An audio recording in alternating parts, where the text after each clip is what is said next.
Ya, terima kasih. Pada hari ini sidang keputusan terhadap perkara nomor 40, 41, 46 dan nomor 50. Khusus nomor 50 diajukan oleh Partai Buruh terhadap Judicial Review uji formil Undang-Undang Cipta Kerja.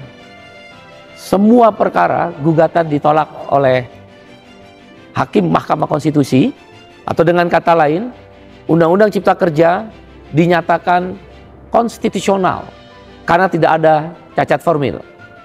Tetapi yang menarik adalah salah satu klausul yang diputuskan juga oleh Mahkamah Konstitusi, karena ada yang mengajukan salah satu penggugat tentang uji formil berbarengan dengan uji material, hakim memutuskan uji material dapat dilanjutkan. Oleh karena itu Partai Buruh akan melakukan juga termasuk uji material bersama elemen serikat buruh yang lain minggu depan. Kita akan masukkan langsung untuk melanjutkan uji material. Yang kedua yang menarik adalah ini harus dihitung politiknya, berbahaya sekali. Tadi sudah saya ungkapkan, Mahkamah Konstitusi tanda petik terkontaminasi oleh politik. Tidak boleh. Ini adalah gerbang terakhir orang mencari keadilan terhadap konstitusi. Dia tidak boleh diwarnai oleh keputusan politik. Tentang proses hakim Mahkamah Konstitusi yang jumlahnya 9 orang melalui mekanisme politik, oke. Karena ada fit and proper test di DPR. Tapi dia tidak boleh diintervensi oleh politik. Tidak pernah terjadi hakim Mahkamah Konstitusi di tengah jalan, dalam hal ini Hakim Aswanto, itu diganti oleh DPR.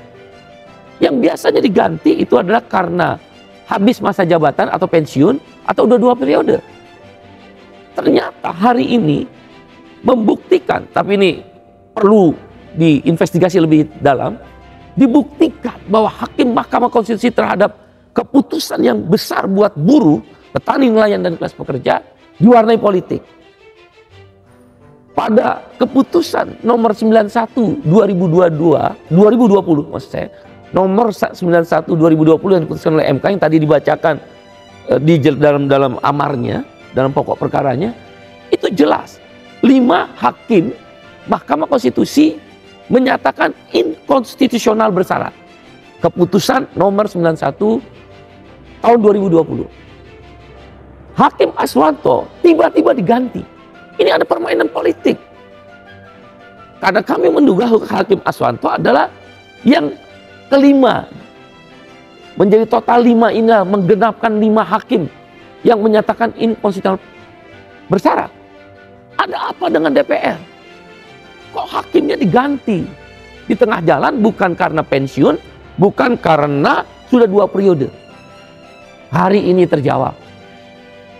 Berubah sekarang keputusan Mahkamah Konstitusi menganulir sendiri, menjilat ludahnya sendiri. Hakim Mahkamah Konstitusi menjilat ludahnya sendiri. Berbalik menjadi 45. 5 menyatakan konstitusional, 4 menyatakan inkonstitusional atau dissenting opinion. Ini berbahaya sekali nih. Ini bukan lagi perdebatan tentang pokok materi, melanggar prosedur atau tidak prosedur. Tapi ini di sini keputusan politik mengalahkan konstitusional yang kita cari. Partai Buruh berpendapat harus diperiksa 5 hakim yang menyatakan konstitusional terhadap Undang-Undang Cipta Kerja ini.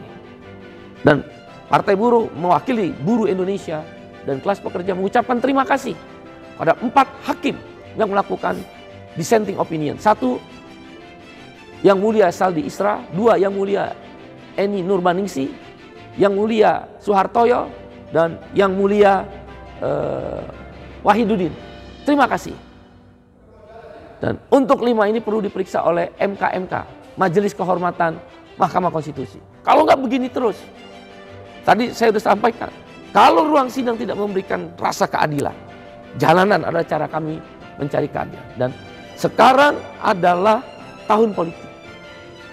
Ketemu apinya, udah membara api. Keputusan Mahkamah Konstitusi yang menyatakan Undang-Undang Cipta Kerja konstitusional, apinya sudah meledak. Di mana-mana akan digerakkan aksi-aksi. Ketemu bensinnya. Bensinnya adalah kenaikan upah minimum yang kita minta naik 15%. Terserah hakim Mahkamah Konstitusi. Dengan segala hormat, 5 orang hakim Mahkamah Konstitusi telah bermain api untuk menggerakkan orang melakukan perlawanan di jalan-jalan.